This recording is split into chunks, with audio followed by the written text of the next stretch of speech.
नमस्कार, मैं हूं दिव्या और आप देख रहे हैं आंखें न्यूज 24। जहानाबाद की नीट छात्रा का मामला अभी ठंडा भी नहीं पड़ा था कि एक और इसी तरह का मामला सामने आया है। दरअसल परफेक्ट पीजी हॉस्टल में रहने वाली छात्रा जो नीट की तैयारी कर रही थी वो अपने हॉस्टल के कमरे में मृत पाई गई।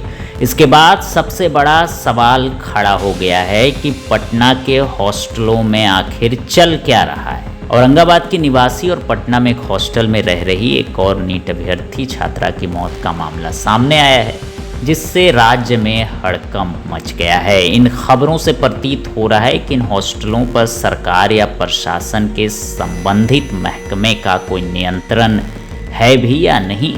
कायदे कानून को ताक पर रखकर हॉस्टल चलाए जा रहे हैं। आखिर राजधानी पटना के प्राइवेट हॉस्टलों में ये हो क्या रहा है, ये सवाल अब पूरे बिहार में ही नहीं पूरे देश में गूंजने लगा है। हालांकि ये घटना 6 जनवरी की ही है, लेकिन यह मामला 14 दिन बाद उजागर हुआ है। इसे हॉस्टल प्रबंधक शक के दायरे में है।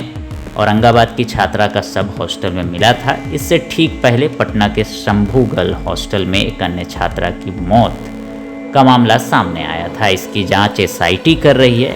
इन दोनों मामलों ने बिहार में छात्राओं की सुरक्षा, हॉस्टलों की व्यवस्था और कानून व्यवस्था पर गंभीर सवाल जरूर खड़े कर दिए हैं।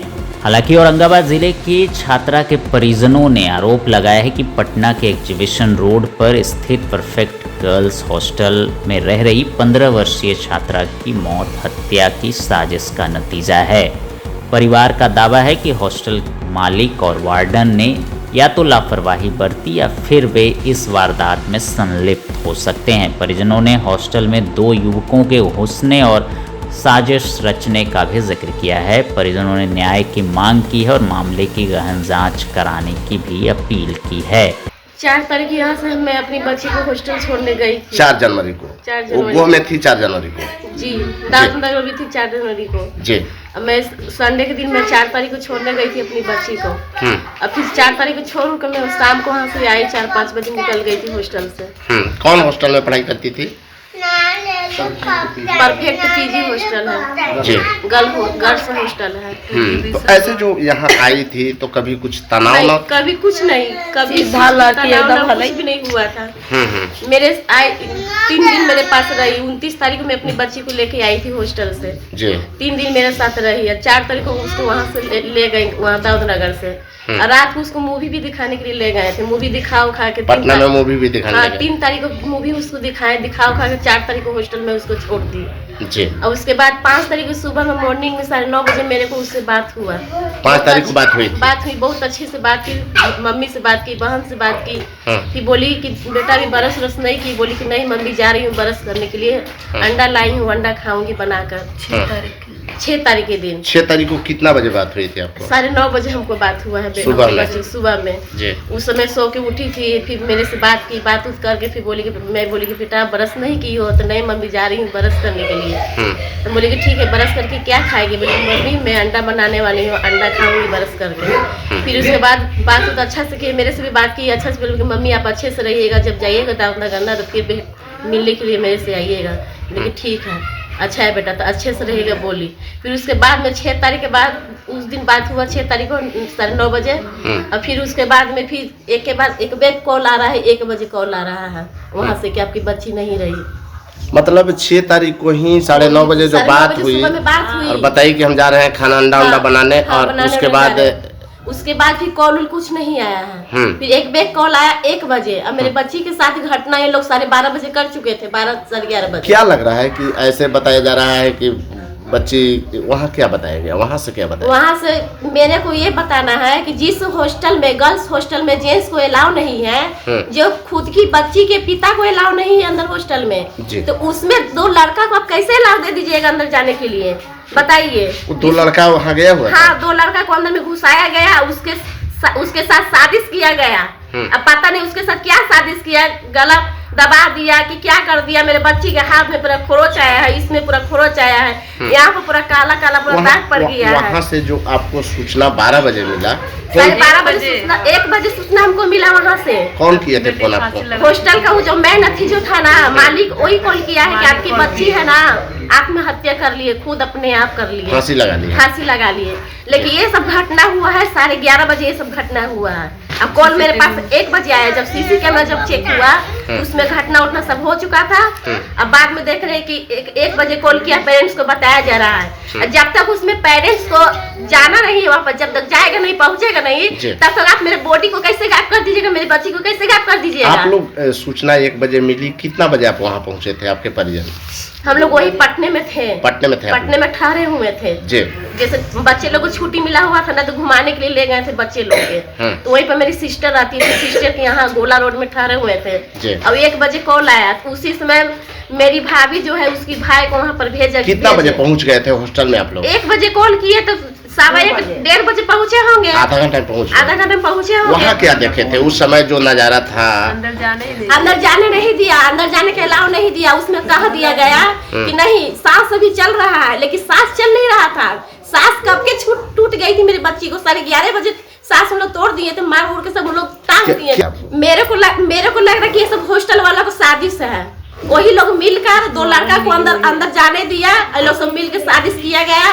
अब झूठ मूठ के बोल दिया गया कि बच्ची फांसी लगाई। हाल ही के दिनों में आप सुने होंगे कि एक नीट की छात्रा जहानाबाद की हत्या हुई थी, क्या कहेंगे? उसका भी उसी दिन हुआ था, 6 तारीख को उसी दिन हुआ था। उसमें गार्डन भी मिला, उसमें वार्डन लोग भी मिले हुए हैं जी।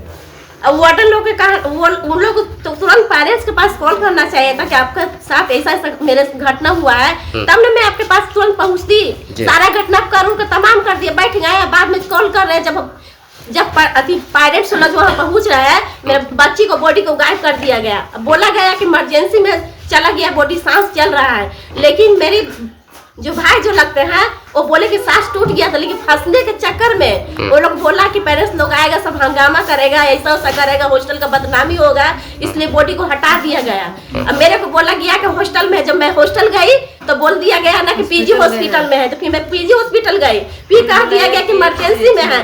3 जगह में हम लोग को दौड़ाया गया। बताइए इसमें साजिश नहीं कि क्या है? अब पंखा में जो लटकाया है, पंखा का डायना में लटकाया हुआ है। जो पंखा का डायना जो है, एक भी लगा हुआ भी नहीं है। मेरी बच्ची 45 केजी की मेरी बच्ची है, जो पंखा में डायना में लटकाया गया, तो पंखा की कोई हाल खराब नहीं होगा। जस का तस पंखा देख रहे हैं। अब वहीं पर टेबल रखा हुआ, मतलब ये स्पष्ट है कि साजिश के तहत साजिश किया गया, बहुत तरह से साजिश किया गया है। कैमरा जब चेक करने गई हूँ, उसमें भी 9:30 बजे मेरी बच्ची बाहर में बरस कर रही है। कर उड़ के जब अंदर गई है, उसके बाद के वीडियो कुछ नहीं है। अब वीडियो बाद के जो आया है, वो आया है कि बच्चा जो 2 लड़का जो है उस पर से उतार रहा है, उसी समय का वीडियो जाके वायरल कर दिया है। दिखाया गया है, अब ना लड़का को जाते हुए दिखाया है, ना आते हुए दिखाया है, खाली उसको उतारते हुए खाली वीडियो आया हुआ है। अब प्रशासन के आने से पहले सब सारा काम तमाम सब कर दिए, बॉडी को वहाँ से गायब कर दिया गया। प्रशासन से आने के पहले ही पुलिस लोग भी मिले हुए हैं। हॉस्टल के जितना सब है मेंबर सब है, हॉस्टल का मालिक है, वार्डन है, सब मिले हुए हैं। सब लोग मिल के साजिश किए गए हुए हैं। अब जो 2 लड़का पकड़ाया है, एक लड़का को छोड़ दिया गया। क्यों छोड़ दिया गया? जब उस 2 लड़का उसमें शामिल था, तो 2 लड़का एक लड़के की गिरफ्तारी हुई है। एक लड़का की गिरफ्तारी हुआ है, दोनों की गिरफ्तारी हुआ था, फिर भी एक लड़का को छोड़ दिया गया है। क्यों छोड़? न्यूज़ 24 देखते रहिए, 24 आवर्स देखते रहिए और दुनिया की अच्छी और सच्ची खबरों से अवगत होते रहिए। आंखें न्यूज़ 24 कभी नहीं करेगा आपको बोर। अगर आपने अभी तक हमारे चैनल को सब्सक्राइब नहीं किया है तो हमारे चैनल को जल्द से जल्द सब्सक्राइब करें, लाइक करें, शेयर करें। राजधानी पटना में कई वर्षों से शिक्षा में उत्कृष्ट योगदान दे रहा है Lohia Nagar Mount Carmel High School Kankarbagh Patna, जहां नर्सरी से कक्षा 12वीं तक की होती है पढ़ाई। 10वीं और 12वीं बोर्ड परीक्षा में 100% अंक का रिकॉर्ड। एक ऐसा स्कूल जहां पठन पाठन के साथ साथ बच्चों के संपूर्ण विकास का रखा जाता है ख्याल। खेलकूद, सांस्कृतिक गतिविधि, मैथ ओलंपियाड, साइंस ओलंपियाड और बहुत कुछ। आज ही कराए नामांकन की प्रक्रिया जारी है। संपर्क करें DS/16 Gayatri Mandir road, housing board colony east, Indira Nagar, Kankarbagh, Lohia Nagar, Patna. हमारा पिन कोड है 800020। पटना में कई वर्षों से शिक्षा में अहम योगदान दे रहा है Gyansthali high school Alamganj Patna city, जहां 10वीं और 12वीं की बोर्ड परीक्षाओं में 100% अंक प्राप्त कर रहे हैं बच्चे। एक ऐसा स्कूल जहां न केवल होती है पढ़ाई बल्कि साथ ही साथ होती है कल्चरल एक्टिविटी, स्पोर्ट्स एक्टिविटी से जुड़े गेम्स, मैथ ओलंपियाड से लेकर साइंस ओलंपियाड, जहां बच्चों के लिए स्कूल कैंपस अत्याधुनिक सुविधाओं से लैस, छोटे बच्चों के लिए वाहन और ट्रांसपोर्ट की विशेष सुविधा। तो देर किस बात की, आज ही कराएं अपना नामांकन Gyansthali high school Alamganj Patna city में, जहां नामांकन की प्रक्रिया जारी है। संपर्क करें पुलिस चौकी Alamganj main road near Alamganj थाना, पटना, बिहार 800007।